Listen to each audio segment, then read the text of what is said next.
بسم الله الرحمن الرحيم وصلى الله على سيدنا محمد وأهل بيته الطيبين الطاهرين واللعن الدائم على أعدائهم أجمعين۔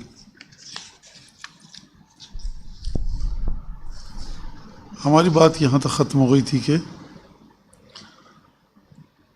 دو غیبتیں ہوں گی امام زمانہ کو، اور یہ حدیث اسی میں، اور پھر بتایا امام نے کہ چھٹے امام نے کہ اگر کوئی دعویٰ کرے 12واں ہونے کا، یا دعویٰ کرے وہ امام معصوم ہے، تو اس سے فَاسْأَلُوهُ عَنْ تِلْكَ الْعَزَائِمِ، اس سے ان بڑی بڑی چیزوں کے بارے میں پوچھو، اس سے ان سوالات کو کرو، ان چیزوں کو پوچھو جو سوائے امام معصوم کے کسی اور کو کوئی اور اس کا جواب نہیں دے سکتا۔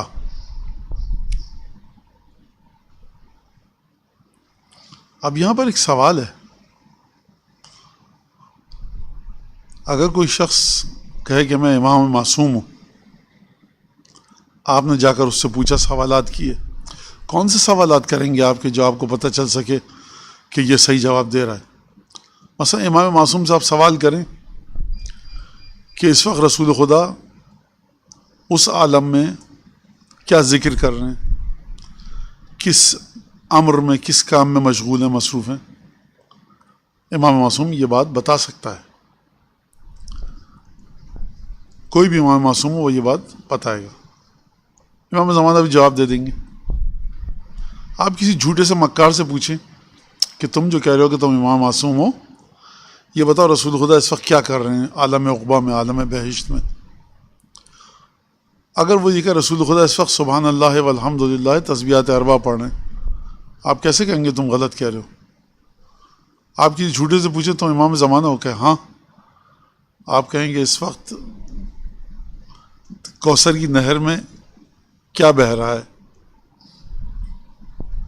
وہ کہ اس وقت کوثر کی نہر میں درہ یاقوت بہہ رہے ہیں جو کہ دودھ سے بنے ہوئے اور شہد سے۔ آپ کہیں گے غلط ہے؟ کیسے کہیں گے آپ غلط ہے؟ آپ کہیں گے اس سے یہ بتاؤ اس وقت انٹارکٹیکا میں کیا ہو رہا ہے؟ وہ کہے گا 5 وہاں پہ سائنٹسٹ بیٹھے ہوئے اور وہ برف کے اوپر ریسرچ کر رہے ہیں وہاں کی۔ آپ کیسے غلط ثابت کریں گے؟ کون سے عزائم ہے جو امام فرما رہے ہیں کہ یہ پوچھنا، عزائم پوچھنا جس کا سوال، جن سوالوں کا جواب سوائے امام معصوم کے کوئی اور نہ دے سکے؟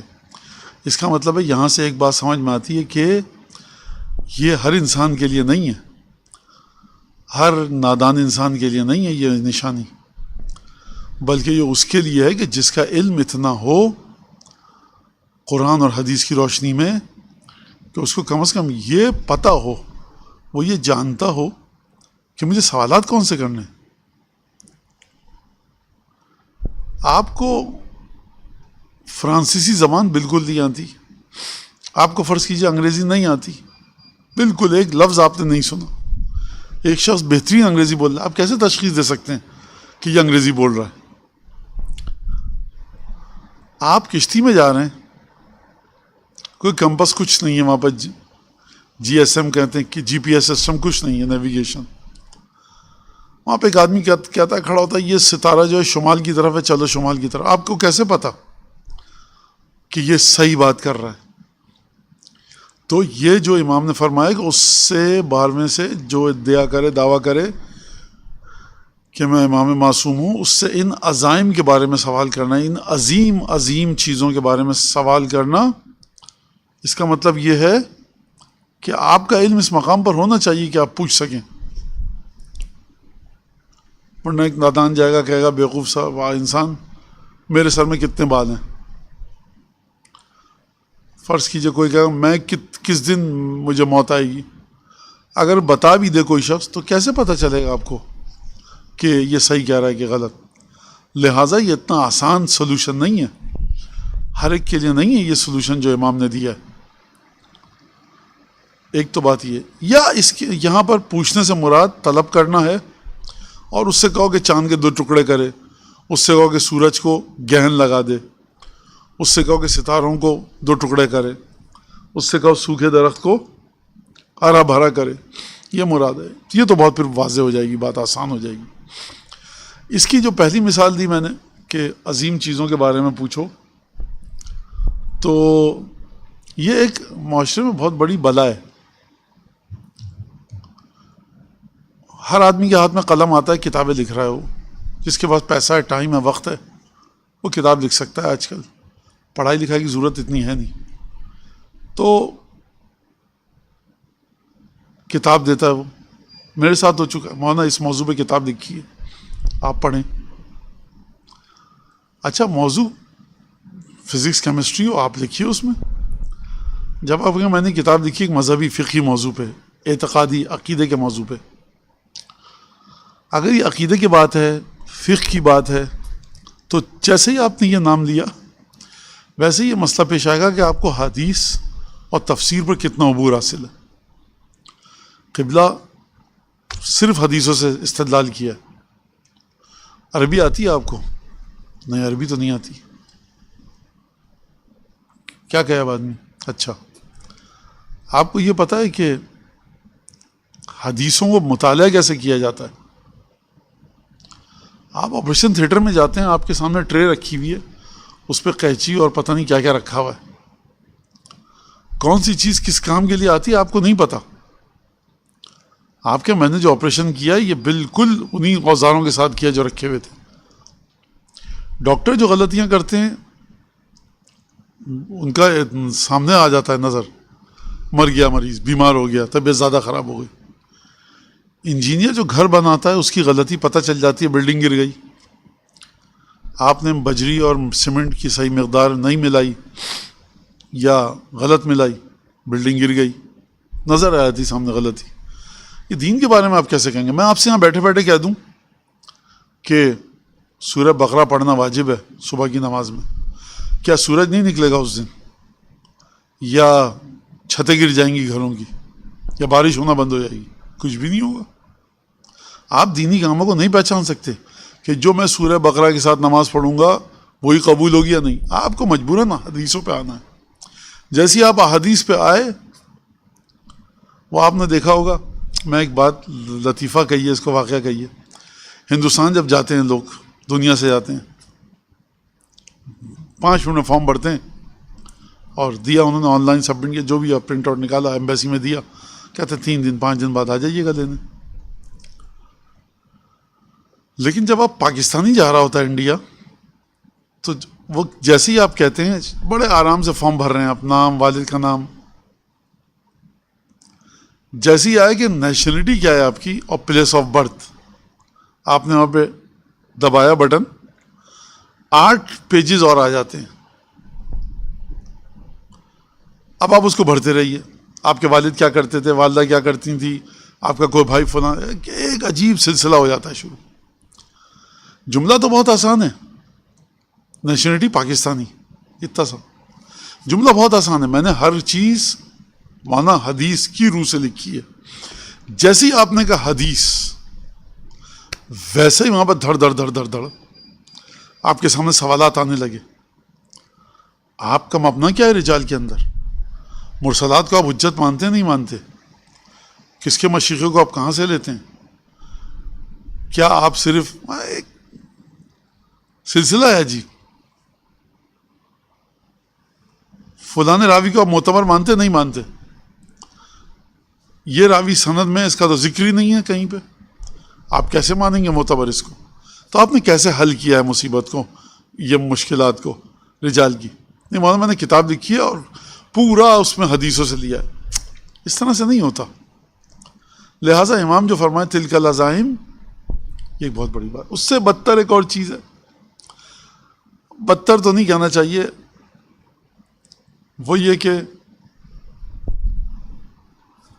مجالس کی تشخیص عام آدمی دیتا ہے.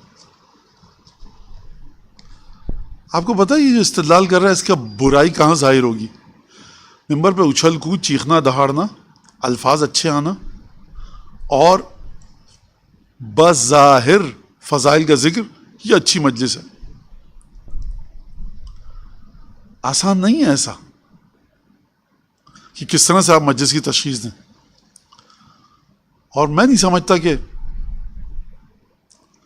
مجلس کی تشخیص دینا، جو ہماری عوام کے لیے بہت اچھی مجلس پڑھتے ہیں، بہت اچھی، کسی کے بارے میں بھی کہے اس کو یہ حق حاصل ہو کہنے کا، بہت قلیل تعداد ہے، بہت قلیل. یعنی جو چیز آپ کو نہیں سکھائی گئی اس کے بارے میں آپ دعویٰ کر رہے ہیں. اس کی مثال ایسی ہے کہ میں کہوں دیکھیے یہ جو ایروناٹیکل انجینئر ہے صحیح نہیں ہے، مولانا آپ نے پڑھا ہے کیا؟ نہیں. تو کیسے دعویٰ کر رہے ہیں؟ آپ کو بتایا گیا ہے کہ حدیث سے کیا استدلال، یہ کس سے ٹکرا رہا ہے، یہ تقیہ کے خلاف ہے نہیں ہے، یہ کیا کرے گا کیا نہیں کرے گا، نتائج فلاں دسیوں چیزیں. تو یہ ایک بڑا مسئلہ ہے مجلس کے ساتھ بھی. اسی طرح سے امام کی پہچان کے لیے، اسی طرح سے فقیہ کی پہچان کے لیے. میں آپ کو بتاؤں نجف خم جاتے ہیں لوگ، میں نے خود سنا ہے یہ کہ عالم وقت فرض کیجئے، جن کے بارے میں شبہات ہیں کہ عالم وقت ہیں، یہ 2-3 لوگ ہیں. تو کسی نے کہا کہ میں یقین سے کہہ سکتا ہوں کہ یہ جو میں مل کے آیا ہوں جس آیت اللہ سے، وہ ان 2-3 مراجع سے زیادہ علم رکھتا ہے. کیسے؟ کہ مولانا آپ اس کا انسٹیٹیوٹ دیکھیے جا کر، کیا وہ دنیا کی لائبریری سے متصل ہے وہ آن لائن. ارے یہ ڈھکوسلے بازی ہے، ڈرامہ ہے سب. یہ دنیا کی لائبریری سے متصل ہے کیا مطلب؟ تو اکیڈمکلی اب آپ جب جائیں گے نا اندر تو بڑا مشکل ہے مسئلہ. خیر، تو یہ کس طرح سے آپ امام سے پوچھیں.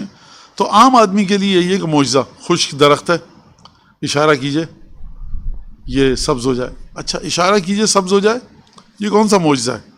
کیا یہ ہمیشہ یہ معجزہ امام حسن نے دکھایا، ائمہ نے دکھایا یہ معجزہ خشک درخت کو سبز کر دیا؟ یہ ہمیشہ ویلیڈیٹی ہے اس معجزے کی؟ دروازہ بند تھا، امام معصوم آئے، آپ نے مولا دروازہ بند ہے، امام نے اشارہ کیا دروازہ کھل گیا، آپ نے کہا زبردست معجزہ ہے. پھر ایک شخص آیا کہیں سے بیچارہ آسام کی پہاڑیوں سے، وہ کیٹو کی چوٹی سے، ہمالیہ سے، انہوں نے کہا یہ مولانا جو بیٹھے ہیں یہ بھی نعوذ باللہ صاحب معجزہ ہیں. اس نے کیسے؟ میں لفٹ کے سامنے گیا، میں نے ہاتھ اشارہ کیا، دروازہ کھل گیا. وہ تشخیص دے سکتا ہے؟ نہیں دے سکتا. ایک ڈبہ رکھا ہے، یہ آپ کو بات کرنی ہے گھر، یہ میں ابھی بات کرواتا ہوں. جس نے جو 1920 میں مر گیا، اگر وہ زندہ ہو کر آئے، میں کہوں اللہم صلی اللہ، یہ لیجیے بات کیجیے، تشخیص دے سکتا ہے وہ؟ یہ موبائل ہے بھائی، تار نہیں تھا بھائی، بڑے صاحب کرامات ہیں. خوب توجہ کیجیے، کسی نے مجھے بتایا ہے صاحب کرامات بزرگ تھے، بغیر تار کے فون سے انہوں نے گفتگو کروائی میری. ہو سکتا ہے معجزہ ہو، یہ ہو سکتا ہے وہ بزرگ ایسا ہو، لیکن مجھے بتائیں گے مجھے یقین نہیں آئے گا. کیونکہ کارڈ لیس فون کیسے آپ کو پتا تھا کہ وہ ڈھکوسلے باز نہیں تھا وہ اللہ بابا؟ وہ کارڈ لیس فون کے ذریعے آپ کی بات نہیں کروا رہا تھا. تو یہ معجزے کی تشخیص ہے. میں نے کہا نا آسان ترین چیز مجلس کی تشخیص ہے. اور میں نہیں سمجھتا کہ لوگ تشخیص دے پاتے ہوں، نہیں، بہت مشکل ہے، تقریباً نیکسٹ ٹو امپاسبل ہے. لوگ مجمع کو مینیج کرنے کو، مجمع چلانے کو اچھی مجلس کہتے ہیں. لوگ لفاظی کو اچھی مجلس کہتے ہیں. لوگ فضائل کے نقطوں کو، چاہے بے تکے ہوں وہ نقطے، اس کو مجلس کہتے ہیں اچھی. یہ اچھی مجلس نہیں ہے. سیکوینس کیا ہے؟ علم ائمہ جو کتابوں میں آئے اس کا سیکوینس ہے آپ کے پاس؟ نہیں ہے. تو بہرحال یہ بڑے مشکل چیزیں ہیں، لہٰذا اتنا آسان نہیں ہے. اس چیز کو دیکھ کر سمجھ میں آتا ہے ائمہ نے جو تاکید کی علم علم علم علم علم، اس کے بعد آپ تو پھر آپ کو علم آئے گا تو آپ کہیں گے ہاں یہ بات اس دلیل سے کی گئی ہے، یہ دلیل صحیح لگ رہی ہے. خیر اس کو، ورنہ اب کسی کے علم کی گہرائی کو بڑا مشکل ہے ناپنا. اچھا اب مرحوم نعمانی کی اپنی عبارت آ گئی ہے کہ 2 غیبتیں ہیں. ایک تو تھی سفرۂ خاص تھے امام وقت اور مخلوق خدا کے درمیان، وہ علم کی مشکلات کو لیتے تھے لوگوں سے، امام سے پوچھ کر لوگوں کو بتا دیتے. یہ مدت بہت کم تھی، گزر گئی. دوسری مدت جو غیبت کی آئی ہے، دوسری غیبت، یہاں پر سفراء خاص اور وہ واسطے اور وسیلے، وسط میں جو لوگ تھے، ہم کہیں مڈل مین، اگر اس کو کہیں آسان الفاظ میں، لوگوں کے درمیان اور امام کے درمیان، وہ لوگ ختم ہو گئے. ٹھیک ہے. اب کوئی بھی امام کا سفیر نہیں ہے، اب کوئی بھی امام کا نائب خاص نہیں ہے. اب کسی کو بھی آپ نہیں کہہ سکتے نائب برحق یہ ہے. عقیدے سے ٹکراتی ہے ہمارے بات. جب آپ کہتے ہیں میں اپنے مرجع کو کہوں میرا مرجع صرف نائب برحق ہے، چھوٹا سا سوال ہے ایک، آپ امام زمانے سے مل کے آ رہے ہیں کیا؟ نہیں. نائب ہے آپ کا مرجع آپ کے دعوے کے مطابق امام زمانہ کا. دعویٰ آپ کر رہے ہیں، کیا ذہی جہالت، واقع نادانی، حماقت، یعنی عجیب بے وقوفی کا دور ہے. یہ مولانا صاحب صدر مملکت کے نائب خاص ہیں، صدر نے آپ کو بتایا؟ نہیں. میں سمجھاؤں، عجیب ہے. جس نے نیابت جو دینا ہے، جس کا حق ہے نیابت دینا، وہ غائب ہے، آپ کا رابطہ نہیں ہے، اور دعویٰ کر رہے ہیں آپ اس کی طرف سے. یہ خود گناہ کبیرہ میں سے ہے. یہ میں تمسخر یا مذاق میں یا طنز میں نہیں کہہ رہا، واقعاً. البتہ اگر شعور ہو کسی کو کہ یہ گناہ کبیرہ میں سے نائب برحق کہنا کسی کو، آپ کیسے کہہ رہے ہیں؟ آپ کا مرجع محترم سرآنکھوں پر، اس کی نالائن سرآنکھوں پر احترام ہے، لیکن جیسے ہی آپ نے کہا برحق یہ ہے، یہ گناہ کبیرہ میں سے ہے. کیونکہ در حقیقت آپ، لیکن اگر کہیں آپ کا مرجع ہے، احترام واجب ہے، احترام لازم ہے، لیکن جیسے آپ نے کہا نائب برحق، اس کے لوازم پر آپ ملتفت ہیں. لہٰذا مرحوم نعمانی کہہ رہے ہیں اٹھایا جا چکا ہے اب کس کو؟ سفراء خاص کو، وسائط کو، کہ جو امام اور لوگوں کے درمیان واسطہ تھے. اب جو ہے کیا ہے، اب یہ سلسلہ ختم ہو چکا ہے. لہٰذا جب یہ سلسلہ ختم ہو چکا ہے تو اب کیوں ہوا ایسا؟ تو انہوں نے فرمایا، مرحوم نعمانی فرما رہے ہیں لوقوع التمہیص والامتحان والبلبلہ والغربلہ والتصفیہ. امتحان ہے، چھان پھٹک ہوگی. غربلہ غربال سے نکلا ہے، غربال کہتے ہیں چھنی کو. والتصفیہ، تصفیہ یعنی صاف کرنا. جب آپ آئل کو کہتے ہیں تو اس کو کہتے ہیں تصفیہ کرنا. پانی کو جب آپ کہتے ہیں فلٹر لگاتے ہیں پانی کا تو اس کو کہتے ہیں تصفیہ. اچھا، علامہ یدعی ھذا الامر، یہ امتحان ہے لوگوں کا بھی اور ان کا بھی کہ جو امامت کا دعویٰ کر رہے ہیں. اب مرحوم نعمانی ایک آیت لاتے ہیں، وہ فرما رہے ہیں ما کان اللہ لیذر المؤمنین علی ما انتم علیہ حتی یمیز الخبیث من الطیب وما کان اللہ لیطلعکم علی الغیب. سورہ آل عمران کی آیت نمبر 179، 179. خدا مومنین کو اسی طرح سے چھوڑ نہیں دے گا، اس طرح سے اس حالت میں مومنین کو چھوڑے گا نہیں کہ جس طرح سے تم لوگ ہو، یہاں تک کہ خبیث کو طیب سے جدا نہ کر لے. اور خدا تو یہ کام کرنا ہی نہیں تھا، خدا کو یہ کام کرنا ہی نہ تھا کہ تم کو اپنے غیب سے مطلع کر دے. آیت کو دوسرے حصے پہ ہماری گفتگو نہیں ہے اور نہ ہم کریں گے یہاں پر، بلکہ میں یہ کہنا چاہوں گا کہ ما کانا، اس کو توجہ کیجیے گا، ما کان اللہ لیذر المؤمنین علی ما انتم علیہ. خدا کو چھوڑنا ہی نہ تھا مومنین کو. اس کا ترجمہ یہ ہوگا، لام الجہد ہے. یہ نفی ہے، لیکن یہ نفی ایک خاص طرح کی نفی ہے. میں نے کہا کسی سے یہ کام کر دیجیے، مجھے پتہ نہیں کرے گا، اس نے وہ کام نہیں کیا. میں کہتا ہوں کہ مجھے پتہ ہے آپ کو کرنا ہی نہیں تھا یہ کام، شروع سے آپ کی نیت نہیں تھی. تو یہ لام جہد ہے، کانا کے ساتھ آتا ہے اور فعل مضارع پر یا فعل پر، یہاں پر مضارع پر لام تاکید آیا ہے. کانا فعل ہے، کانا یکونو کا مادہ کون ہے، لیذر اس کی تاکید لام آیا، لام الجہد کہتے ہیں اس کو. ما کان اللہ، ما معنی نافیہ ہے، ما کان اللہ لیذر المؤمنین، خدا کو چھوڑنا ہی نہیں تھا کبھی مومنین کو اس حالت میں کہ جس پر تم لوگ ہو. یہ تم لوگ سے مراد کون ہے؟ کہ مفسرین نے بیان کیا ہے کہ مومن اور منافق ملے ہوئے ہیں.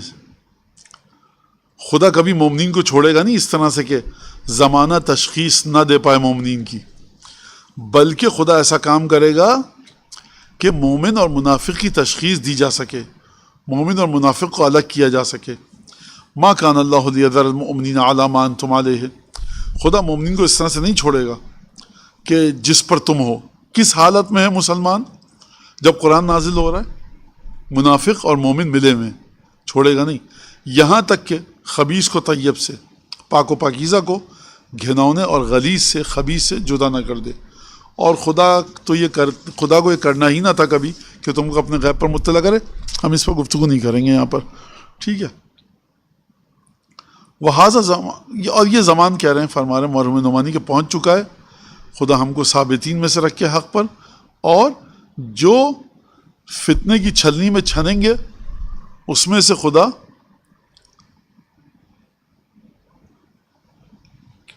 اب دو طرح سے ہوتے چھلنی چھاننا. کبھی آپ کہتے ہیں جو چھلنی میں رکا ہے وہ چاہیے، کبھی آپ کہتے ہیں چھلنی سے جو گر گیا وہ چاہیے. تو مرحوم نعمانی فرما رہے ہیں کہ ان لوگوں میں سے قرار دے خدا ہم کو کہ جو چھلنی سے چھن کر گر نہ جائیں، ضائع نہ ہو جائیں. اور یہی وہ چیز ہے کہ غیبتان لہو غیبتان، دو غیبتیں ہوں گی. پہلی غیبت ایسی ہوگی، دوسری غیبت ایسی ہوگی. ہم دوسری غیبت میں ہیں. اور پھر دعا کی انہوں نے کہ وہی جو امام کے بارے میں کرتے ہیں. خیر کہ خداوند تبارک و تعالی اللہم اجل ولیک الفرج. اگلی روایت جو ہے فرمایا چھٹے امام نے ان لصاحب ھذا الامر غیبتاً، اس امامت امر کے مالک کے پاس کی غیبت ہوگی جس میں یقول فیہا، جس میں گویا کہ امام کی کیفیت یہ ہے. کیا امام کی کیفیت ہے؟ چھٹے امام بتا رہے ہیں. کس طرح سے سمجھا رہے ہیں امام زمانہ کی کیفیت کو؟ چھٹے امام زمانہ کی کیفیت کو سمجھا رہے ہیں آیت قرآن کے ذریعے مثال دے کر. سورہ شعراء آیت کا نشانہ 21، شمار ہے 21. اچھا کیا ہے آیت؟ فَفَرَرْتُ مِنْكُمْ لَمَّا خِفْتُكُمْ، میں تم سے بھاگ گیا تم لوگوں کے درمیان سے. لَمَّا خِفْتُكُمْ، جب میں تم سے ڈرا. فَوَهَبَ لِي رَبِّي حُکْمًا، لہٰذا میرے رب نے مجھے حکم عطا کیا، یعنی نبوت عطا کی. وَجَعَلَنِي مِنَ الْمُرْسَلِينَ، اور خدا نے مجھے رسولوں میں سے قرار دیا. اب یہاں پر ایک مسئلہ ہے کہ کیا مطلب اس کا؟ حدیث جھوٹی ہے. آپ یہ کہہ سکتے ہیں امام صادق نے حدیث نہیں پڑھی، حدیث جھوٹی ہو جائے گی.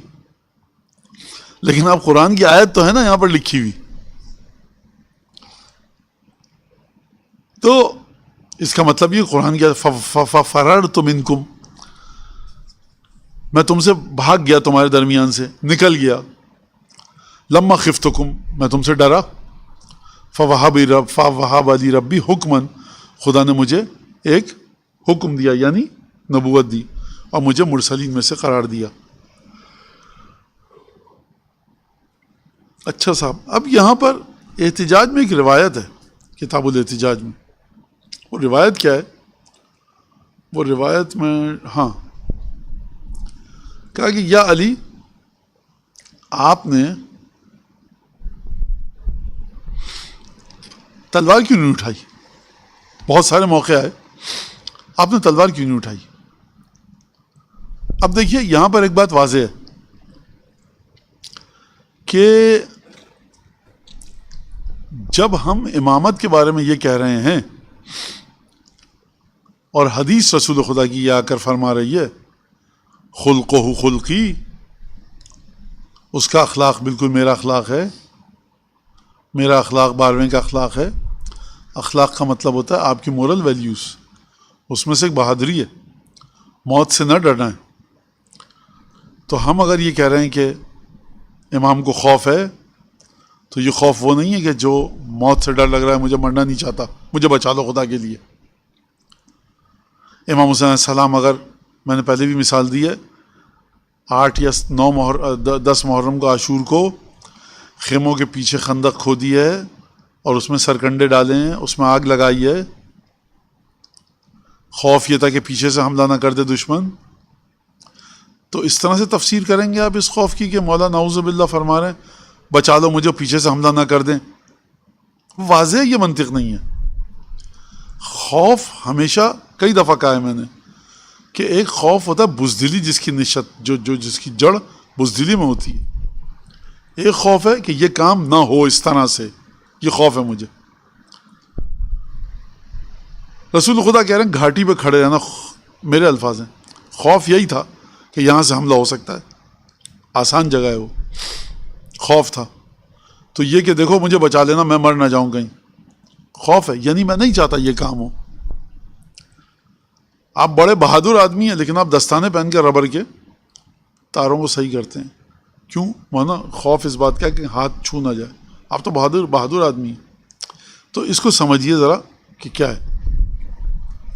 تو ایک تو امام زمانہ کے بارے میں اگر روایت یہ اگر کہہ رہی ہے, اور انبیاء کے بارے میں یہ روایت واضح ہے کہ انبیاء موت سے نہیں ڈرتے, اور فرعون کے سامنے اکیلے کھڑے ہو کر حضرت موسیٰ گفتگو کر رہے ہیں, حضرت ابراہیم کو آگ میں ڈالا جا رہا ہے, کوئی مسئلہ نہیں ہے, حضرت نوح اکیلے وہاں پہ کھڑے ہو کے تبلیغ کر رہے ہیں, تمام انبیاء کے واقعات دیکھیے. بہرحال یہ حضرت موسیٰ علیہ السلام کے بارے میں. تو اس کا مطلب یہ نہیں کہ ڈر خوف مجھے بچا لو, مرنا نہیں چاہتا, ابھی میری عمری کیا ہے. تو پہلی بات تو یہ کہ جب یہ آیت پڑھی تو پھر اب یہ آیت پہ میں جا رہا ہوں, سورہ شعراء کی آیت نمبر 21. امیر مومن سے پوچھا کہ آپ نے تلوار کیوں نہیں اٹھائی؟ اب دو باتیں ہیں, ڈر گئے, دشمن نے کہا, لوگوں نے کہا ڈر گئے. امیر مومن نے خود کہا ہے کہ اگر میں بولوں گا تو کہتے ہو کہ میں لالچی ہوں بادشاہت کا, ان اسکت, اگر میں چپ رہتا ہوں تو یہ لوگ کہتے ہیں کہ موت سے ڈر گیا. یہ آپ کسی کے بھی بارے میں کہہ سکتے ہیں, بالکل حق ہے آپ کو کہ موت سے ڈر گیا. امیر مومنین جیسے کے بارے میں آپ نہیں کہہ سکتے. پچھلی زندگی گواہ ہے کہ کس طرح سے زندگی گزاری ہے, لہٰذا یہ تو بات بالکل غلط ہے. اچھا مولا کہہ رہے ہیں تو کیسے میں کہہ رہا ہوں غلط ہے؟ مولا دوسروں کی بات نقل کر رہے ہیں, یہ مولا کا خود اپنا نظریہ نہیں ہے اپنے بارے میں, یہ دوسروں کا نظریہ جو مولا جناب امیر نے بیان فرمایا. لہٰذا پوچھا گیا, پوچھنے والے کو حیرت ہوئی تلوار کیوں نہیں اٹھائی آپ نے, اتنے مسائل خطرناک آئے, کئی دفعہ آئے. تو امیر المومنین نے جواب دیا, سنیے آپ, جو اس روایت کے مطابق ہے کہ آپ کی سیرت میں ایک اختلاف ہے.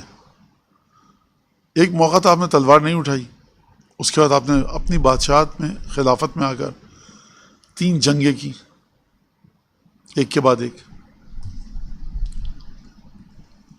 یہ جو بادشاہت کا لفظ میں نے استعمال کیا ہے امیر المومنین کے بارے میں, اکثریت لوگ جو تھے وہ تقریباً ایک بادشاہ سمجھتے تھے. اچھا میسم کی بات مت کیجیے آپ, قمبر کی, مقداد کی, عمار کی, سلمان فارسی, ابو ذر, ٹھیک ہے, ان کی بات مت کیجیے آپ. عباس علیہ السلام, محمد حنفیہ, اور جو لوگ تھے ہستیاں تھیں. آپ اکثر لوگ ایک اچھا انسان ہیں. اگر یہ اس طرح کی چیز ہے, کیونکہ خود حدیثوں سے ملتا ہے کہ امیر المومنین نے کہا کہ تمہارے میرے شیعوں میں تم جیسے 100 ہوتے. خیر, تو آپ نے تلوار کیوں نہیں اٹھائی یا علی؟ پھر اس کے بعد آپ نے تلوار اٹھائی اپنی جنگ کے زمانے میں. تو امیر المومنین فرمایا کبھی کبھی خاموش رہنا لازم ہے اور کبھی جنگ کرنا لازم ہے. پھر امیر المومنین نے فرمایا کہ کیا ابراہیم کا یہ جملہ قرآن میں نہیں ہے؟ کون سا جملہ؟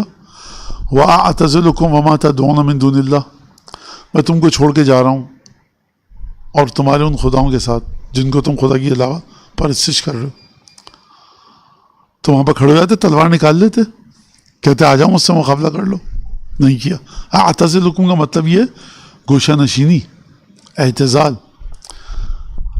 ہارون سے جب رسول جناب موسیٰ نے پوچھا کہ یہ کیا ہوا, میں گیا تھا 40 دن کے لیے اور یہ گوسالہ پرستی شروع ہو گئی, ہارون علیہ السلام نے کیا جواب دیا تھا؟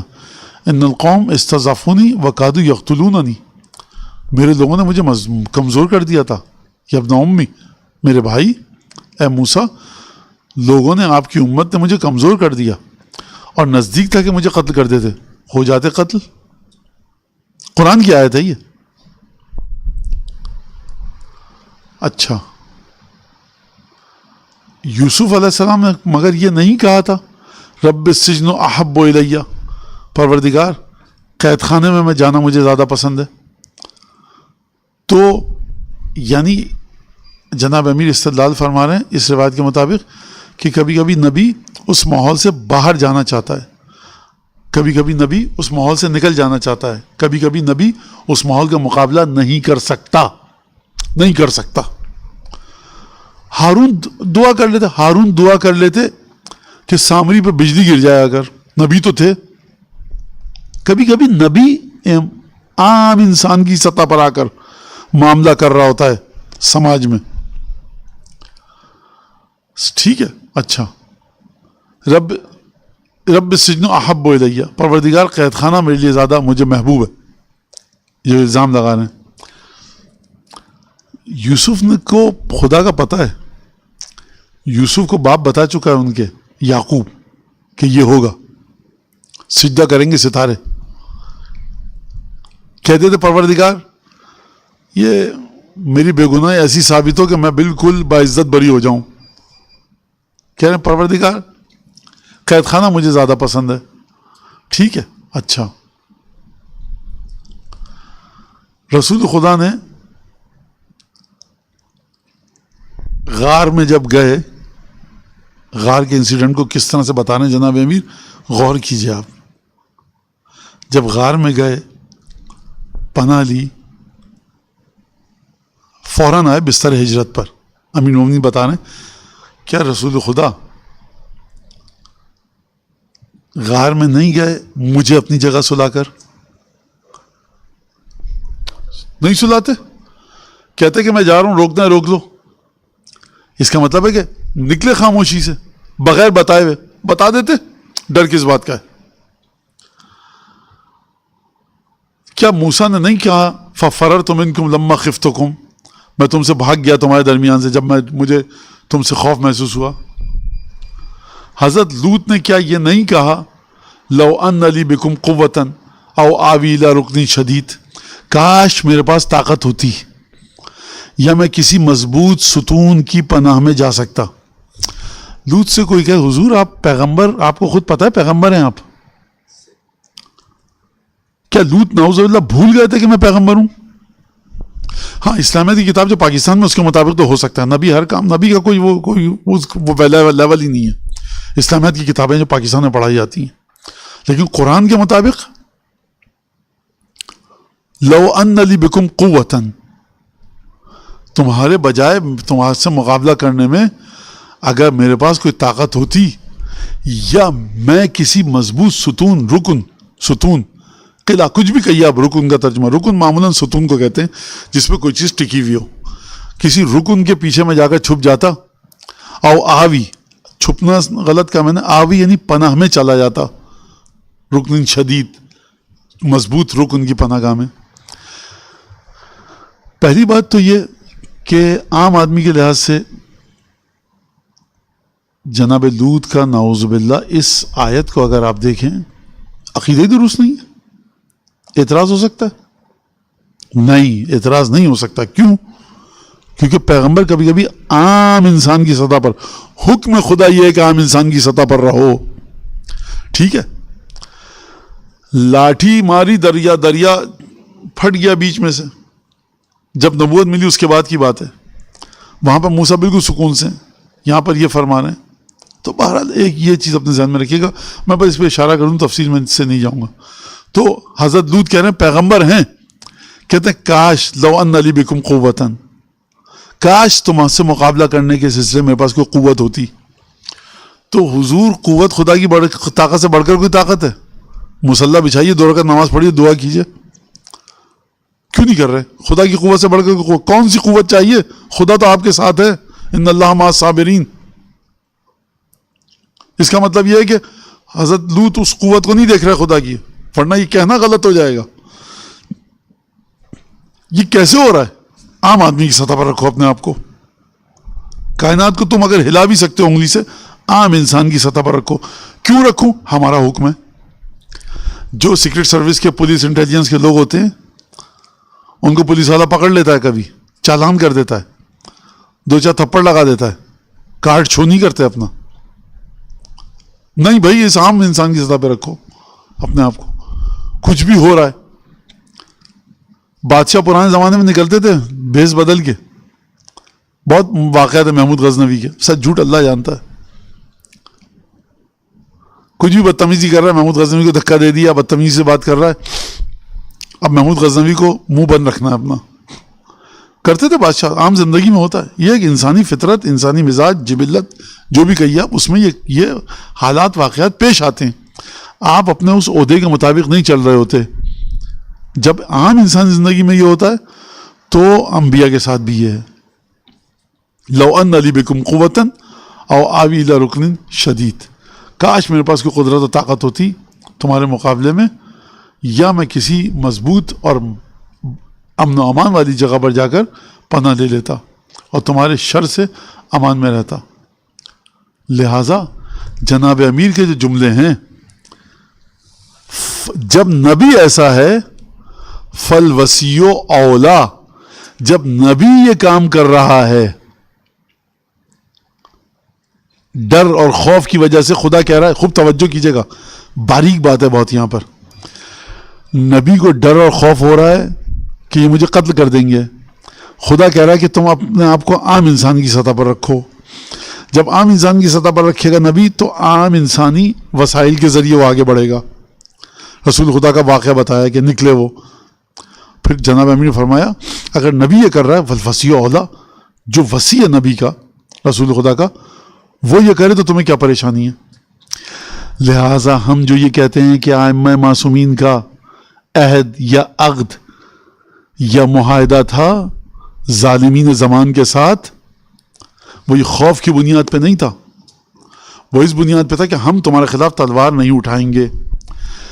امام سجاد سے لے کر حضرت حسن عسکری صلوات اللہ وسلام علیہ اجمعین, ان سب کا ایک معاہدہ تھا کہ ہم تمہارے خلاف تلوار نہیں اٹھائیں گے. رک جائیے یہاں پر, یہ معاہدہ ان کا بادشاہوں کے ساتھ تھا یا معاہدہ ان کا خدا کے ساتھ تھا؟ مثال دیتا ہوں, آپ تیمم کریں, وضو کریں گے, وضو نہیں ہوگا تو تیمم کریں گے. یا آپ کا معاہدہ پانی اور مٹی کے ساتھ ہے یا خدا کے ساتھ ہے؟ آپ کو کسی نے کچھ کہہ دیا, بزرگ نے کچھ کہہ دیا, آپ چپ رہتے ہیں, جواب نہیں دیتے ادب کی وجہ سے. یا آپ کا معاہدہ اس بزرگ کے ساتھ ہے, والدین کے ساتھ ہے, اپنے نانا نانی دادا دادی کے ساتھ ہے, بزرگ ہیں بھائی جواب نہیں دے سکتا, یا خدا کے ساتھ ہے.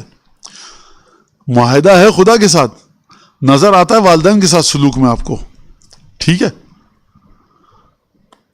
چائے والا ہے آپ کے آفس میں, آپ کہیں میرے گھر جاؤ ذرا گھر کی صفائی کر دو.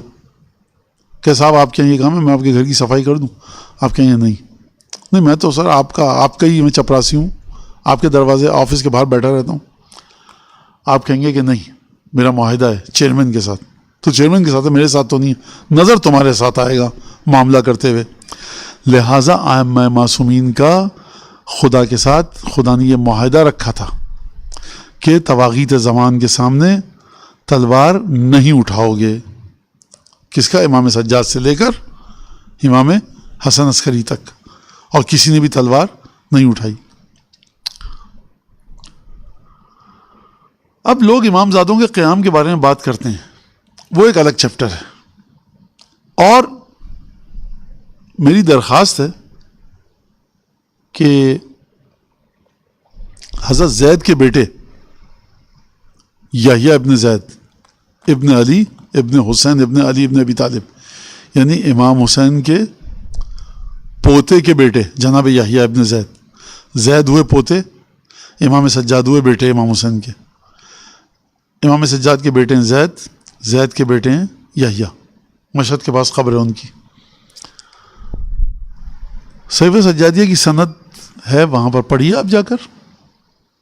بری لگتی ہے سند تو اس کو صحیفہ سجادیہ سے نکال دیجئے, دوسری سند بنائیے کہ وہ کس طرح سے امام صادق کے بارے میں گفتگو کر رہے ہیں, اس کی توجیہ کیا ہے, اس کی تشریح و تفسیر کیا ہے.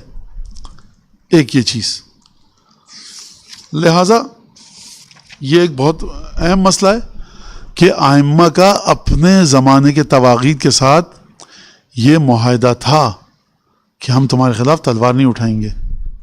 امام صادق کا جملہ سنیے کہ ازمن لہو ان لا یصل منا الیہ مکرون او قالسون. شک مجھے امام موسیٰ کاظم علیہ السلام کا خط پڑھیے جو موسیٰ الہادی العباسی جب انتقال ہوا ہے, مرا ہے وہ, تو اس کی والدہ کو شاید ماں کو خط لکھا ہے تعزیت کا.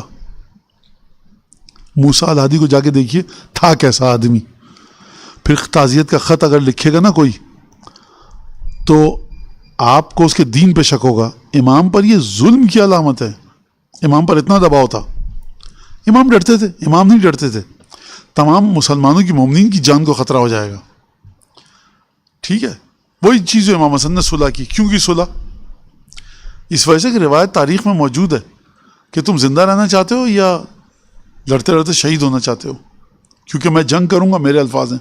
کیونکہ امام جنگ کرتے پھر یہ نہیں تھا کہ اچھا بس اب چھوڑ دو, ہمارے لوگ کم رہ گئے اب چھوڑ دو.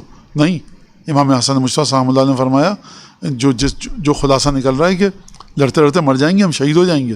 وہی کربلا والا انداز. لوگوں نے کہا نہیں ہمیں زندہ رہنا ہے. تم کو جب تم زندہ رہنا چاہتے ہو تو میں تمہاری جان کو خطرے میں نہیں ڈال سکتا. لہذا صلح کی پیشکش وہاں سے آئی ہے, ہم دستخط کریں گے. امام حسین کے صاحب کیسے تھے؟ مریں گے ہم آپ کے ساتھ, مرنا مر جائیں گے. یہ ایک سادہ سا استدلال ہے البتہ. تو یہ بات پھر امام صادق علیہ السلام, پھر امام موسیٰ کاظم علیہ السلام کا خط اپنے بھائی کو, امام صادق کے ایک بیٹے کو جو ان کا بھائی تھا امام موسیٰ کاظم کا علیہ السلام, اطاعت کرو خلیفہ کی.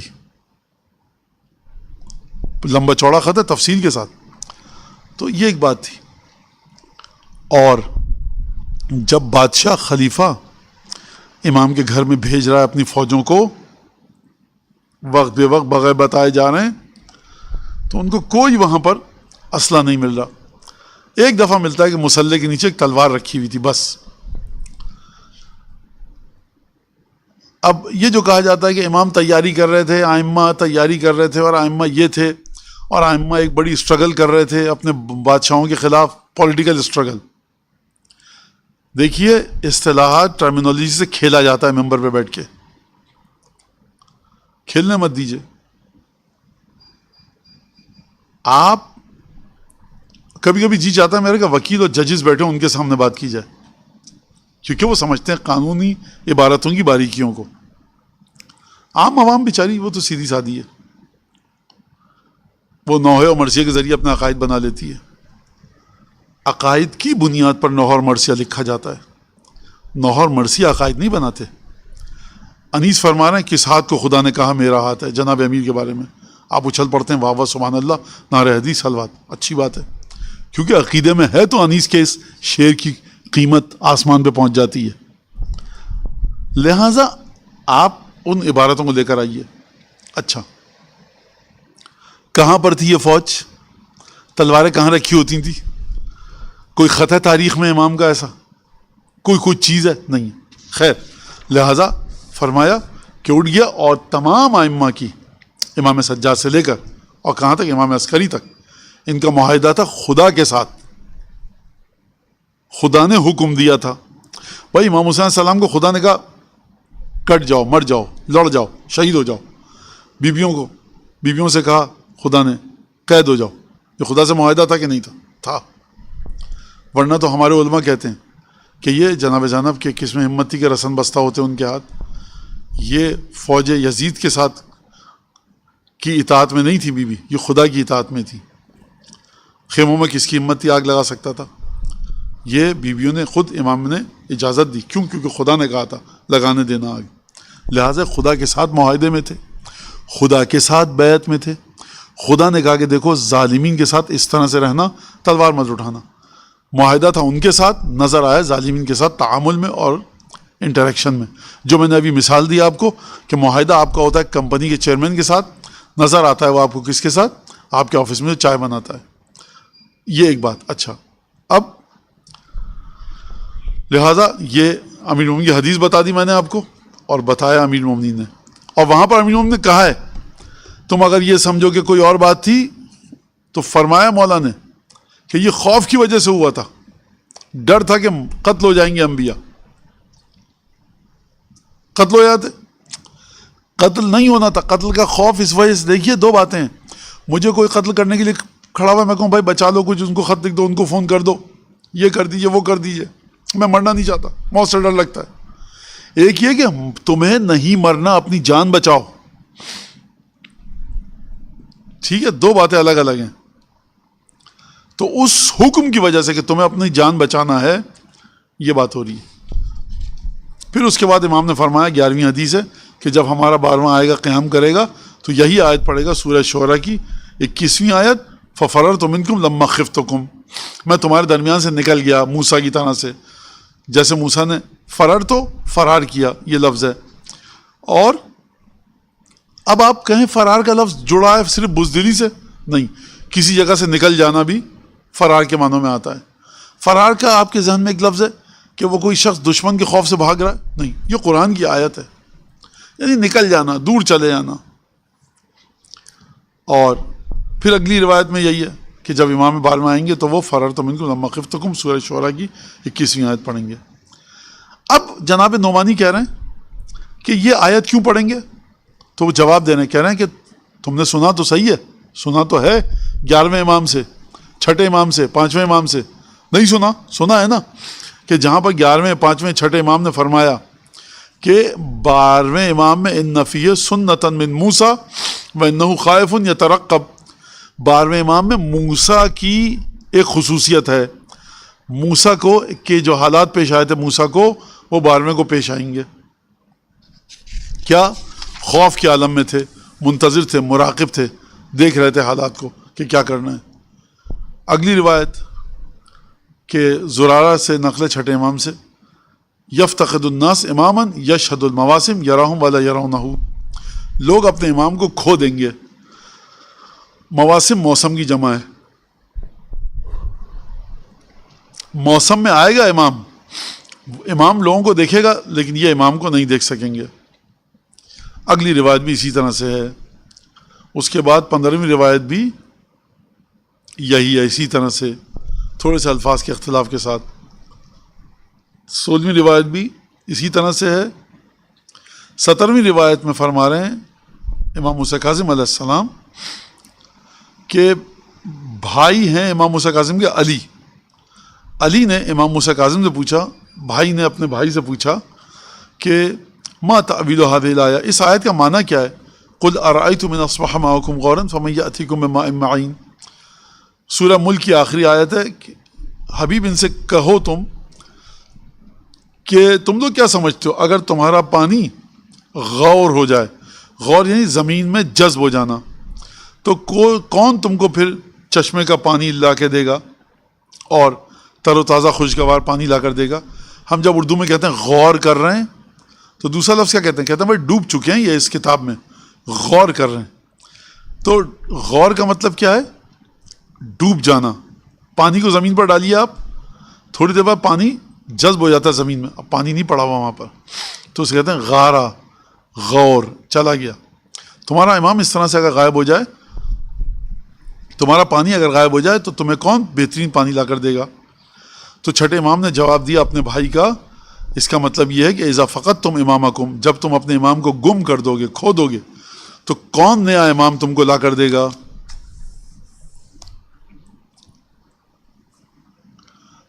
اگلی روایت یہی ہے اسی آیت کے بارے میں. اور پھر 18ویں روایت یہ ہے کہ راوی زرارہ کہہ رہے ہیں کہ میں نے 5 امام کو کہتے سنا کہ قائم جو ہے اس کو غیبت پیش آئے گی، وَيَجْحَدُهُ أَهْلُهُ، گھر والے قائم کا انکار کریں گے. گھر والے کون؟ گھر والے چچا نے انکار کیا. قُلْتُ وَلِمَ ذَلِكَ، ایسا کیوں ہوگا، کیوں غائب ہو جائیں گے؟ بھائی جب گھر والے انکار کر رہے ہیں تو امام زمانہ کو رہنا چاہیے نا. امام زمانہ کیوں غائب ہو رہے ہیں؟ گھر والے انکار کر رہے ہیں، ڈٹ کے وہاں رکے رہیں، کہیں کہ تم جھوٹ بول رہے ہو، غلط کہہ رہے ہو، معجزہ دکھاؤں میں تمہیں؟ نہیں. تو راوی کے ذہن میں سوال آیا، راوی نے کہا امام نے فرمایا یخاف ہو، خوف ہوگا، وَأَوْمَا بِيَدِهِ لَبَطْنِ، اور اپنے ہاتھ سے اپنے پیٹ یا شکم یا سینے کی طرف اشارہ کیا. اس کا مطلب کیا ہے؟ یعنی نیزے تلواریں گھوپ دی جائیں گی پیٹ میں اور سینوں میں.